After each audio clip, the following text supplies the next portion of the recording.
एक साधा माणूस, साधं जीवन, पण भक्तीने झाला महान संत. ते म्हणजे संत सेना महाराज. संत सेना महाराज हे व्यवसायाने न्हावी होते. ते लोकांची दाढी आणि केस कापायचे. पण त्यांच्या मनात नेहमी विठ्ठलाचं नाव असायचं. ते काम करतानाही विठ्ठल विठ्ठल म्हणत असत. त्यांचं जीवन खूप साधं होतं, पण भक्ती अत्यंत गाढ होती. एकदा त्यांना राजदरबारातून बोलावणं आलं. राजाला त्यांची सेवा हवी होती. पण त्यावेळी संत सेना महाराज विठ्ठलाच्या भक्तीत पूर्णपणे मग्न होते. त्यांनी दरबारात जाणं टाळलं, कारण त्यांच्यासाठी देवाची सेवा हीच सर्वात मोठी होती.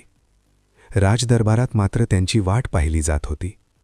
आणि मग घडलं एक अद्भुत चमत्कार. भगवान विठ्ठल स्वतः संत सेना महाराज यांच्या रूपात दरबारात गेले. राजाची सेवा केली आणि कुणालाही कळू दिलं नाही की ते स्वतः विठ्ठल आहेत. नंतर जेव्हा संत सेना महाराज दरबारात पोहोचले, तेव्हा सगळे आश्चर्यचकित झाले. तू तर आधीच इथे येऊन गेला होतास. संत सेना महाराजांना समजलं, हा सगळा विठ्ठलाचा चमत्कार होता. हा प्रसंग आपल्याला काय शिकवतो? की घरी भक्ती असेल